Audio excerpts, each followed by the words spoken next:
Mesdames, Messieurs, fidèles auditeurs de la musique savante, bonjour.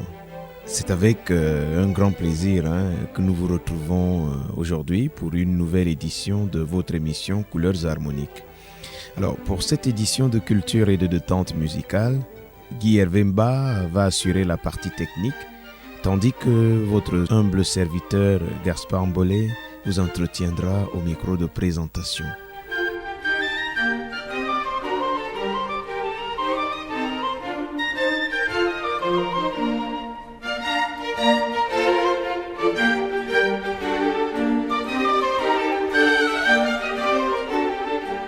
Aujourd'hui, nous allons vous balader sous les airs suaves du grand compositeur autrichien et père de la valse, Johann Sebastian Strauss, ou Johann Strauss II, ça dépend de comment vous voulez l'appeler. S'il est vrai qu'il a donné une saveur exquise à la valse, il a aussi excellé dans d'autres styles. C'est pour cela que nous vous invitons à vous installer avec ce régal triomphal de style marche, à savoir la Indigo March, qui est l'opus numéro 349, composé en 1871 et interprété pour la première fois au Wiener Musikverein le 9 avril 1871 sous la direction de son petit frère Eduard Strauss. Écoutons.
Cette majestueuse interprétation que vous venez de suivre est plutôt celle de la radio Bratislava Symphony Orchestra sous la direction du chef d'orchestre slovaque Ondřej Lenard.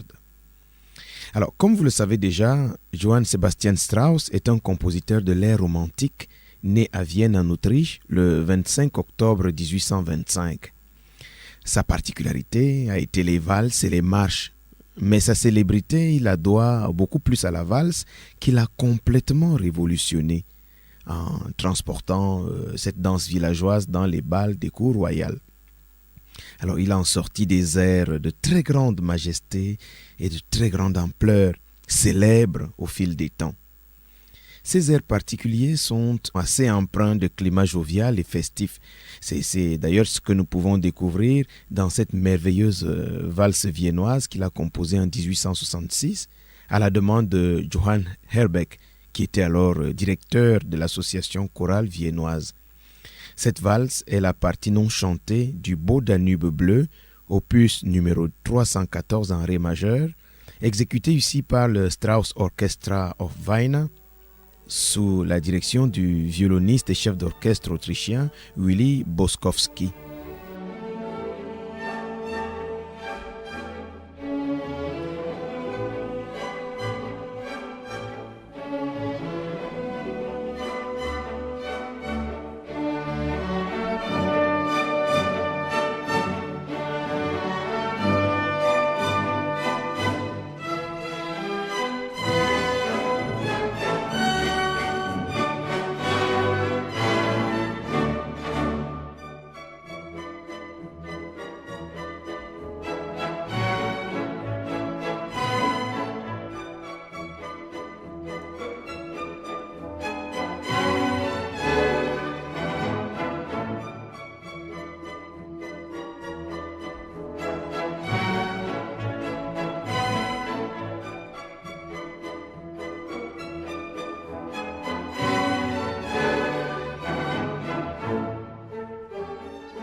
Il faut dire que cette œuvre que nous venons de suivre et que vous avez certainement reconnue a été plutôt un échec total lors de sa première interprétation.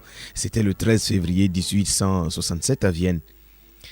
Seulement lors de l'exposition universelle d'art et d'industrie organisée sur les champs de Mans à Paris, c'était du 1er avril au 3 novembre 1867, les organisateurs demandèrent à Strauss d'ajouter une valse à son programme de concert et fit alors venir sa partition du Beau Danube bleu dont il se souvint et il la fit venir de Vienne dans sa partie non chantée, celle que nous avons suivie.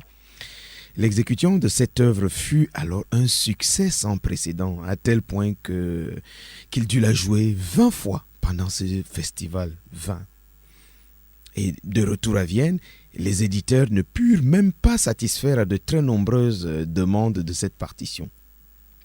Cette première œuvre chantée, qui risqua plutôt de disparaître dans les oubliettes, se sauva ainsi tout en s'octroyant un avenir radieux. Plusieurs autres travaux de Strauss sont tout aussi remarquables par leur caractère sulfureux avec des harmonies pas très complexes, à l'instar de ce bel extrait Du und Du, qui est un opus, l'opus numéro 367, composé en 1874 et interprété ici par le Radio Bratislava Symphony Orchestra sous la direction du chef d'orchestre slovaque Ondřej Lenard.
Parlons un peu de ce style musical, la valse. Qu'est-ce que c'est?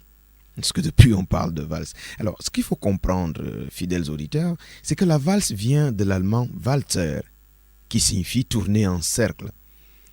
Elle a gagné ses lettres de noblesse dans les années 1780 à Vienne et s'est ensuite répandue en Occident.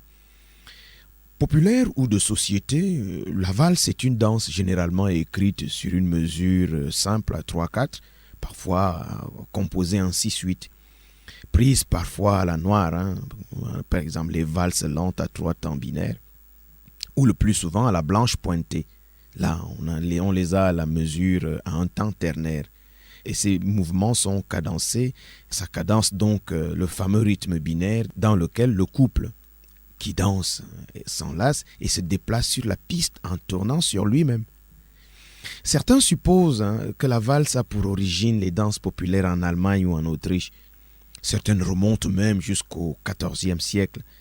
Elle prend le plus souvent la forme bipartite du da capo, du menuet disparaissant, avec ses reprises AA, BB, CCDD, AB, pouvant être précédées d'une courbe introductive, voire d'un prélude non dansé, et suivie d'une coda qui peut se substituer au da capo en prenant des dimensions plus larges, reprenant successivement tout ou alors une partie des thèmes principaux.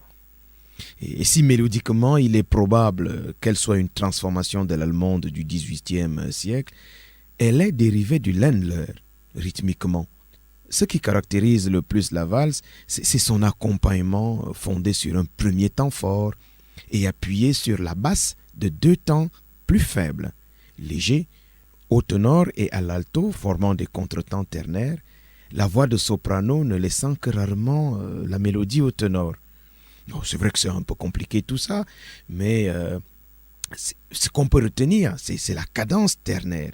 Et seulement, de carrure toujours plus simple, c'est une succession de phrases formées sur 8 mesures pour les danses les plus rudimentaires, de 16 ou 32 mesures, voire 64 pour les plus élaborées, chacune d'elles étant redivisible en phrases, en demi-phrases égales. Et on peut danser la valse à droite ou bien à gauche. Alors la valse à droite, ça se danse avec des pas chassés. Et il faut dire que le tour à droite est plus facile à pratiquer que le tour à gauche pour plusieurs raisons.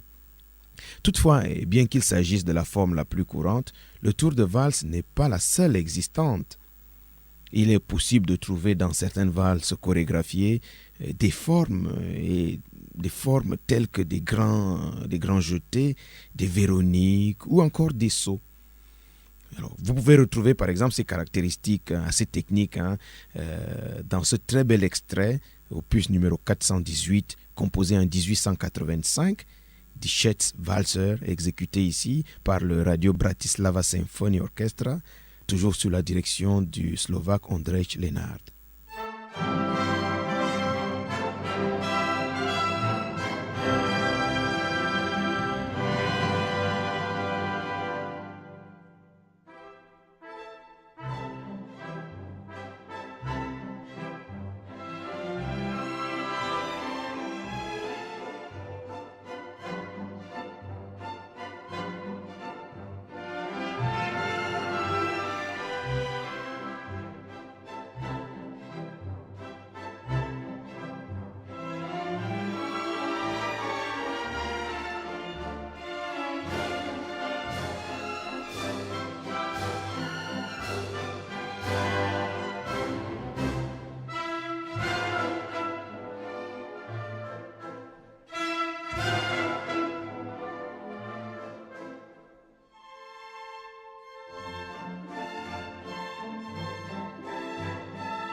Alors, il faut dire qu'on distingue plusieurs formes de valse. Il y a la valse viennoise, hein, qui désigne une danse à pas rapide sur une cadence métronomique comprise entre 110 et 180 battements par minute.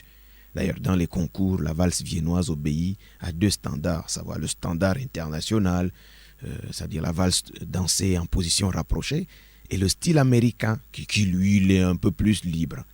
Alors, en dehors de la valse viennoise, on a la valse lente ou anglaise ou alors Boston, avec une cadence métronomique comprise entre 60 et 80 battements par minute. Cela est apparu à peu près au même moment que la valse viennoise, c'est-à-dire au début du 19e siècle. Nous avons également la danse musette, qui est une danse de bal, hein, apparue en France à la fin du 19e siècle, et qui a été suivie un peu par la java, qui lui ressemble un tout petit peu. Nous avons la valse tango, qui est plutôt une danse argentine et qui se danse en 3 temps sur de la musique qui s'appelle également valse tango ou valse, tout à fait. Alors, la musique et la danse traditionnelle proposent également des valses plus complexes que la valse à 3 temps, appelées des valses asymétriques, en général à 5, à 8 ou à 11 temps. La valse, par exemple, à 5 temps, qui a fait son apparition dans les années 1850, n'a malheureusement pas pu s'imposer face à sa sœur aînée à 3 temps. Et pour nous fixer l'audition, le Radio Bratislava Symphony Orchestra, sous la direction de notre très cher ami Ondrej Leonard, nous propose ici une belle valse, Wiener Bonbons, qui est l'opus numéro 307, composé en 1866 par Strauss et exécuté pour la première fois au bal des sociétés industrielles. C'était au palais de la Hofburg de Vienne. Et c'était en dédicace à l'épouse de l'ambassadeur d'Autriche à Paris, la célèbre princesse Pauline Metternich-Winneburg. Écoutons.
Nous espérons vous avoir fait découvrir le côté valsé de ce compositeur hors norme de l'ère romantique qu'est l'Autrichien Johann Sebastian Strauss.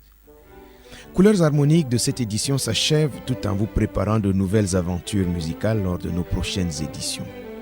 Guy Hervemba assurait fidèlement la partie technique au cours de cette émission, préparée et présentée par votre humble serviteur Gaspard Mbolé. Bonne suite des programmes sur votre chaîne préférée. Au revoir.